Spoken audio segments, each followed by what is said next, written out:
Hello everybody and welcome back to League Unlock. My name is Eric, and the offseason can be a dark and scary place, especially on the Twitter sphere where rumors are flying left, right, and center. We saw this heading into 2018, who's following who does what, blah, blah, blah. But to be honest, it kind of worked out if you look even as recently as Bang, because the COO of 100 Thieves was following and Bang, and then Bang followed them. And oh look, it turned out that they actually were signing them.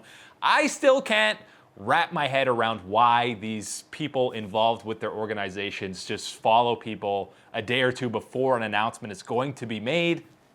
Just wait. Maybe they want to do a little bit of a reveal themselves and do that. Maybe it's all planned by the organizations to actually do that. I guess that would make sense, but if that's not the case, then it really makes absolutely no sense. Just wait 2 days. You can't wait to follow someone on Twitter. Just chill out, man. Chill out. Get off Twitter. Get off your phone. Don't go on that stuff. But the point is, a lot of times, the Twitter followings actually do relate to rumors coming true. And one team we haven't heard too much about so far in the offseason is TSM. We heard Sven tweet a while ago that things are complicated and he'll let people know what's going on soon. But it's been a couple of days, so soon TM, I guess, we'll get the update from Sven. But who knows? Are TSM going to keep their bottom lane? Bjergsen's going over to Fnatic maybe? Do they need to sign a new jungler? There's even rumors around Hanser. So we got to go to Twitter. And of course, the main two guys to look at are Reginald and Zixlal, who the new head coach is for TSM. And one of the juiciest ones is, of course, they are both following Peanut from Kingzone. Zix is also following BrokenBlade. We'll get to that in a sec. That's another juicy rumor in itself. But they're both following Peanut, who is a free agent, no longer with Kingzone. Everyone thought he might go to SKT, but he did not. Of course, they got Klid and Haru. So Peanut is on the open market, and he even tweeted out that he's still deciding, or today would be the day. That was a day or two ago. So obviously he has decided whether or not to go to NA or stay in the LCK. Those were it. Those were his two options of what he was going to do. And I can't imagine that Reginald would be trolling after the 2018 that TSM had. So I feel like there's got to be a little bit of legitimacy here. He's at least in conversation or negotiations with Peanut and Kingzone about what the future might be. Now, whether or not they actually sign them, I think it's at least a possibility that he comes over. Obviously, that would completely change the TSM lineup, because with adding another import, they would not be able to keep Sven and Mithy. Who knows what's going to be going on with those two. People want just Sven to stay, maybe Mithy transition to a coaching role on TSM, because there's no question he has fantastic game knowledge. He's a very outspoken member of TSM and was the most outspoken, as you saw on countless TSM Legends episodes. But if Peanut comes in, that would completely change things for them. The other big rumor for TSM that's been going around for over a week now is BrokenBlade, the young 18-year-old from the Turkish league for the Royal Bandits, coming over. And now it's been rumored by some sources in the Turkish scene that he's actually signed a 3-year deal with TSM. Now, initially, when this got broken, I did not think that he would be there to be a starter. But if you're signing a 3-year deal, I got to think maybe they are looking at maybe starting him over Hanser. But I just can't see them doing that, because then that's another import issue in the top lane. And that's one of the main spots that you actually theoretically have one of the top players, or formerly top players, that are a domestic slot to take up. So if they do that, then Sven and Mithy are both definitely probably gone. Maybe you have to roll Grig again. I think that would just bring too many complications with the TSM roster. And the last rumor is Upset, who is following Parth on Twitter as well, and Zix is also following him.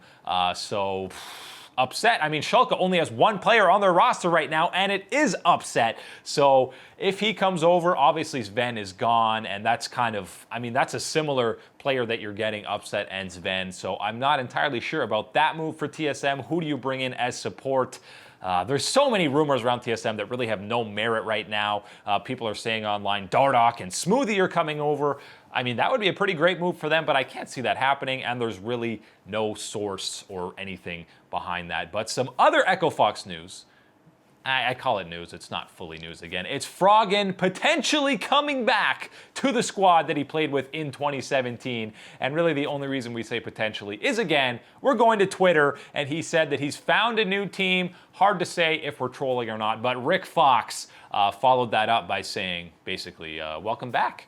Now, is that welcome back to the LCS, welcome back to NA, or welcome back to Echo Fox, which again is where Froggen played in 2017, the last time we saw him on an LCS stage.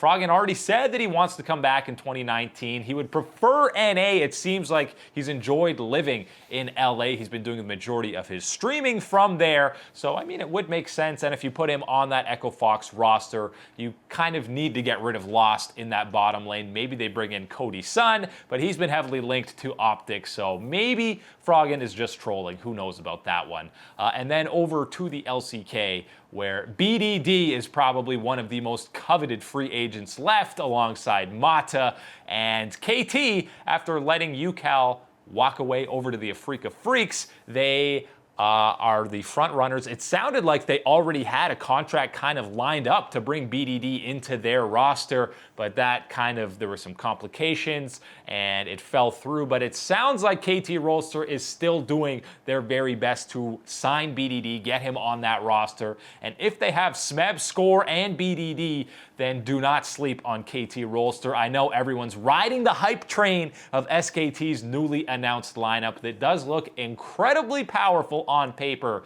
But again, if KT gets those three members and then maybe Prey in the bottom lane along with someone else big, but really all the supports, Gorilla's gone, Core JJ is gone, Mata is not going back to KT, so there's not tons of free agents left. Maybe Tucson comes in with the likes of Prey on that lineup, but KT, they got to move quickly or a lot of these other guys are going to be gone. Some other random LCK news is SKT. People thought they should maybe keep Tall as a sub top laner going forward in 2019. Obviously, they did not. They brought in Crazy along with Khan, but Tall has found a new place to call home in 2019 on Hanwha Life Esports alongside his former teammate from the Red Bull team that they played in the Challenger Series with in Mugen. So Tall and Mugen reunited on Hanwha Life Esports. They also re-signed Lava and Sangyun in that bottom lane, and they were fighting for the final playoff spot as we saw throughout 2018, and I think they have a legitimate chance to do that again here when 2019 rolls around, just maybe finishing outside of the playoff spot. But Hanwha Life actually looks like they're going to have a solid roster, but some of the other LCK squads just look absolutely terrifying. That's all the time today for League Unlocked. My name's Eric. Thank you guys so much for watching. We'll see you next time.